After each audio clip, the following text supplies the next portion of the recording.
Assalamualaikum warahmatullahi wabarakatuh. Salah seorang sesepuh Nahdlatul Ulama di Kebumen ikut berbicara persoalan nasab yang terus bergulir. Yang dimana di dalam sebuah ceramahnya dia menyampaikan kepada orang-orang yang ada di sana bahwa saat ini kita tidak lagi dijajah oleh Belanda, oleh kelompok-kelompok kolonial, oleh kelompok-kelompok seperti Jepang dan sebagainya. Akan tetapi model penjajahan yang baru mulai bermunculan. Salah satunya menurutnya yang terkenal itu mengenai konflik nasab yang terjadi saat ini, di mana terjadi pembodohan yang tersebar di media sosial dan sebagainya. Banyak kelompok-kelompok habaib yang berusaha mengklaim bahwa katanya Indonesia ini adalah milik para habaib. Kemudian ada pula orang-orang Ba'alwi ini yang mengatakan bahwa satu orang habaib itu lebih utama dibandingkan dengan 70 orang ulama yang sangat alim. Coba kita bayangkan ketika 70 orang ulama yang sangat alim ini dibandingkan dengan satu orang habaib goblok. Itu menurut salah seorang ulama sepuh di Kebumen. Tentu apa yang mereka katakan ini sangat tidak bisa kita terima ketika ulama-ulama kita dihina dan direndahkan sedemikian rupa.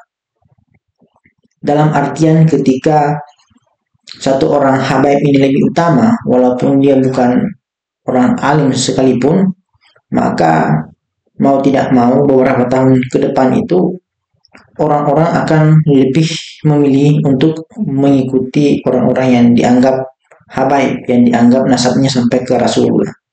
Walaupun perilaku mereka ini tercelah, tidak benar, sering mencaci dan sebagainya, seperti yang dilakukan oleh Rizik Sibahar dan orang-orangnya selama ini, yang terus mencaci, menzolimi orang-orang di luar sana, menebar fitnah untuk kepentingannya. Jadi untuk lebih lengkapnya mari kita simak videonya berikut ini.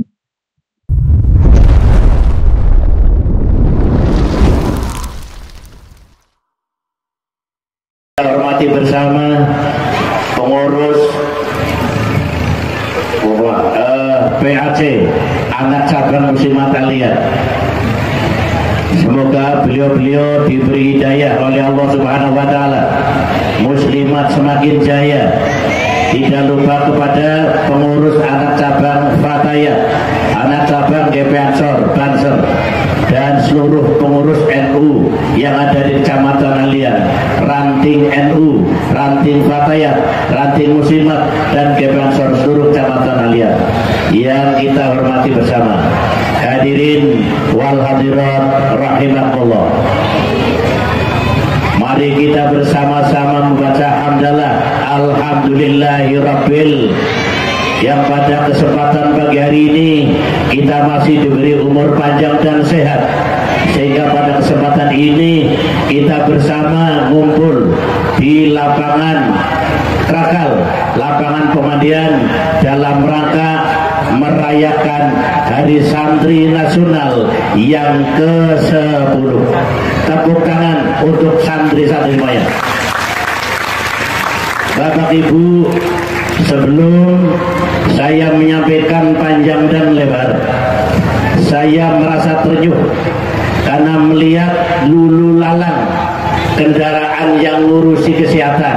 Di sini tertera Pusling Alian, betul? Saya sedikit cerita.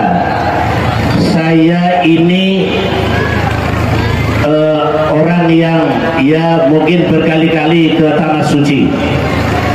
kondisi tanah suci jika kita bandingkan di Indonesia. Satu contoh, setiap hari situasi Masjidil Haram tidak kurang dari 1 juta manusia di setiap harinya. Tetapi ketika jamaah yang ada di Masjidil Haram, jamaah haji maupun umroh, ketika akan mencari puskesmas istilah di Indonesia, kalau di sana klinik kesehatan, mustasfa, di sana sangat kesulitan. Saya pernah mencari satu tempat untuk pengobatan jamaah saya yang sakit, ternyata untuk mencari tempatnya saja ini menghabiskan uang Rp400.000.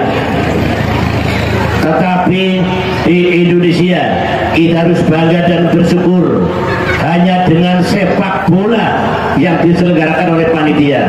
Dan seperti pagi hari ini peringatan Hari Santri, disinilah mobil untuk mengurusi kesehatan warga masyarakat selalu tampil dan selalu warawiri yang kita diam.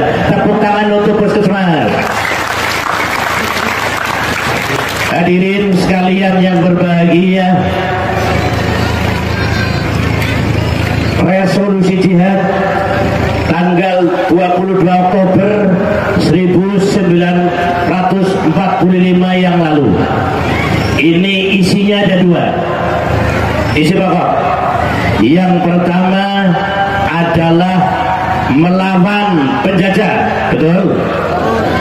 Yang kedua adalah mempertahankan kemerdekaan negara Republik Indonesia. Ini dulu. Bagaimana untuk santri-santri sekarang? Bagaimana untuk kiai-kiai sekarang? Karena kita tidak berhadapan dengan Belanda, kita tidak berhadapan dengan senjata. Apa yang harus kita lakukan saat-saat ini? Para Bapak Ibu hadirin sekalian, kita semua ingat, kita santri berkewajiban untuk melawan penjajah. Kita semua tahu akhir-akhir ini kami merasakan, santri merasakan, juga terkadang saya merasa khawatir karena mayoritas sejak anak-anak TK sampai dengan kakek-kakek setiap jam bahkan setiap menit bergelut dengan yang namanya HP, betul? Di dalam HP di sana nampaknya ini ada hal-hal yang sangat negatif. Satu contoh, menurut pikiran saya di sana ada semacam menjauhkan santri dengan kiai, menjauhkan santri dengan ulama, dengan kata-kata seperti ini: 70 kiai yang alim. Ulangi, 70 kepala kiai yang alim. Pernah dengar? Pernah dengar? 70 kiai yang alim lebih rendah daripada telapakan Habib yang goblok.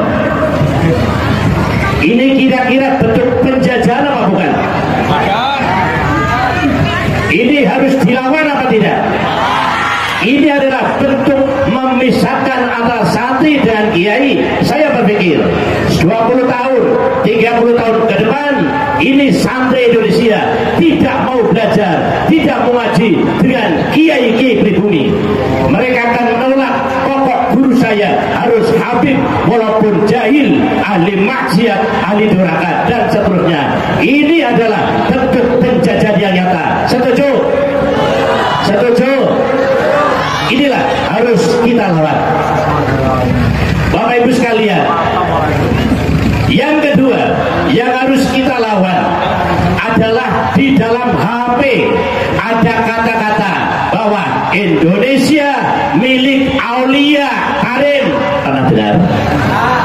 Pernah dengar? Indonesia adalah milik ulama-ulama Karim. Saya orang yang tidak pernah makan sekolahan.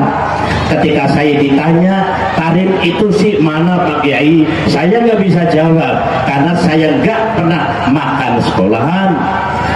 Kemudian saya tanya kepada Pak Guru, itu pun guru yang pinter, saya nggak boleh tanya guru olahraga.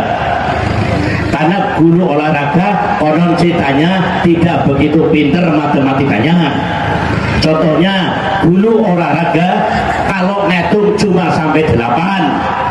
1, 2, 3, 4, 5, 6, 7. Gak ada guru olahraga ya 9, 10, 11, 12. Lah ini lebih dari ini tukang foto, fotografer. Cuma bisa ngitung sampai 3. 1, 2, 3. Ini fotografer. Saya tanya pada Pak Guru, ada yang tanya tarif itu mana? Jawab Pak Guru, Pak Kiai, tarif adalah sebuah kota kecil yang ada di provinsi Hadramaut, Yaman. Oh, hadirin sekalian, di dalam HP yang anak cucu kita menggeluti HP setiap jamnya, setiap menitnya adalah di sana ada kata-kata bahwa Pulau Jawa, Indonesia milik Aulia Tarim, milik ulama-ulama Tarim. Pernah dengar? Terus apa yang kita banggakan Indonesia ini? Perlu dilawan? Perlu dilawan? Semangat, perlu dilawan? Ayo kita lawan orang-orang yang mengaku bahwa Indonesia, tanah Jawa, milik Aulia Tarim. Inilah sebuah bentuk pengakuan yang santri mestinya harus tampil di depan. Kita tidak boleh takut. Kita lawan bentuk penjajahan, apapun penjajahannya. Yang ketiga, dalam HP ada kata-kata khilafah. Pernah dengar? Pernah dengar? Ini adalah yang harus kita lawan oleh santri. Maka mulai hari ini santri tidak boleh menjadi santri yang penakut. Amin. Kita tidak boleh menjadi santri yang penakut. Kita tidak boleh menjadi santri yang penakut. Ada menjadi santri yang tangguh, takdim kepada kiai, takdim kepada guru. Semoga kalian semuanya menjadi santri yang akhlakul karimah untuk menciptakan Indonesia ini menjadi baldatun thayyibatun wa rabbun ghafur. Sekian, wassalamualaikum warahmatullahi wabarakatuh. Jadi bisa kita saksikan tadi bagaimana salah seorang ulama sepuh Nahdlatul Ulama yang ada di Kebumen ini menyampaikan pendapatnya di depan orang-orang. Semoga video ini bisa bermanfaat dan menambah wawasan kita.